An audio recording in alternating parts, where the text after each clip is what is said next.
cook. What? Here's a little rolling pin. What? Here's a little muffin tin. What? Here's a little cherry pie. What? Coming by to say hi.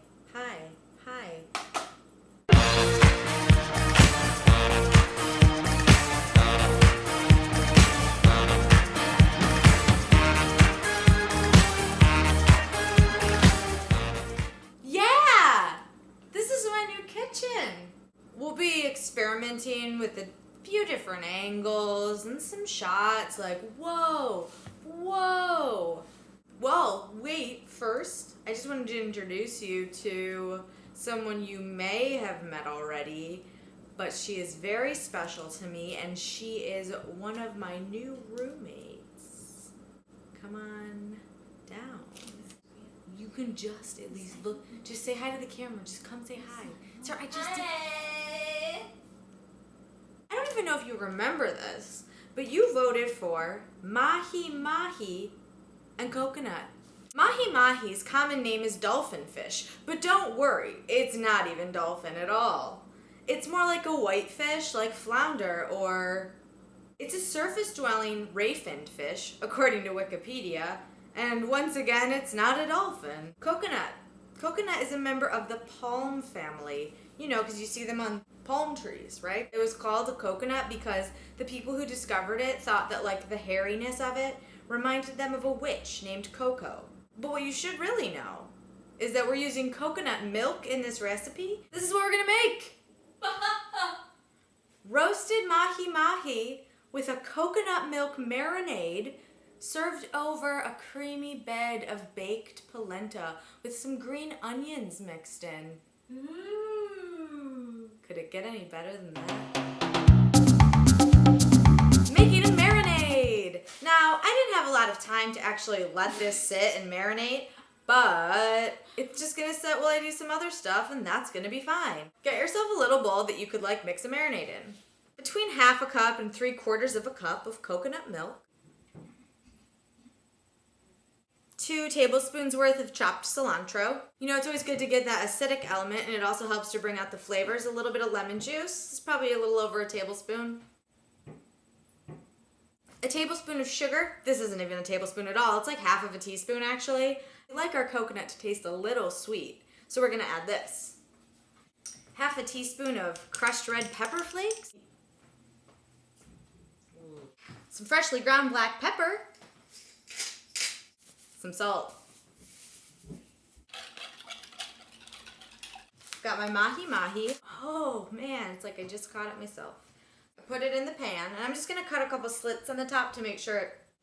Ooh. That is what I'm talking about.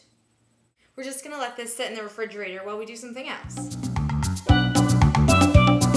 So now what you're gonna do is preheat your oven to 350 degrees. We're gonna prepare the polenta.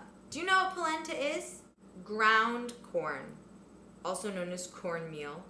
And it's a great substitute for like rice or pasta or couscous. Get yourself a baking dish, at least a 2-quart one. This is a 3-quart one. 4 cups of water, which is also 1 quart of water.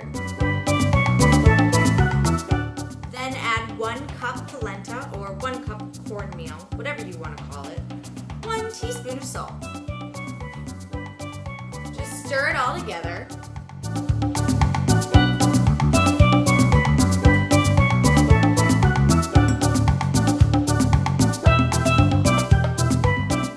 That's going to stay in there for 15 minutes. Set your timers. The polenta's still cooking because it takes forevs. Take the fish out of the refrigerator where it's been chilling out. We're gonna put it in the oven. It's probably gonna take like 15 to 20 minutes, and we'll know that it's done when the fish starts to flake if I take a fork and do that. Here we go. We're gonna prepare what we'll mix into the polenta. Get yourself like just a whatever saute pan. About a tablespoon of butter on the salt. Oh my god. So you're going to take about a tablespoon of butter. When it's heated, place the butter in. Let it melt. And then we're going to add these green onions. This is about 2 green onions, just sliced right up using both the white and the green parts. So we're just gonna stir these until they soften up a bit, and then they'll be ready for us to pour into the polenta.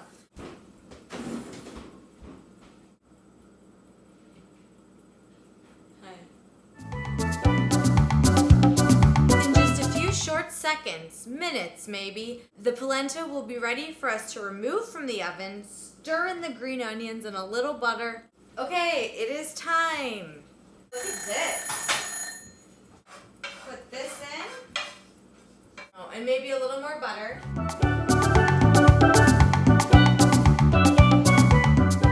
Let's check on that fish. It's not done.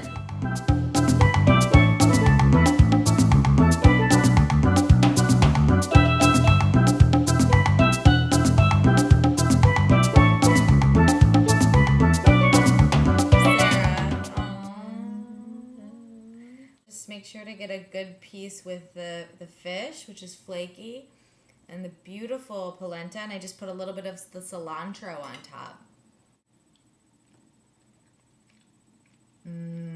Whoa. There's a lot of pepper going on there. Yeah, I just noticed that. Try the polenta on its own because it's so good. I'm going to just take a bite of the fish on its own to see what I get out of this coconut flavor. It's very subtle. You can just sort of, you get the creaminess from it, the milkiness. Sarah says it's very spicy. Besides the spiciness, it's kind of just bland, if that makes sense. So we're just going to enjoy this now. Vote in the next poll, and I'll see you next week.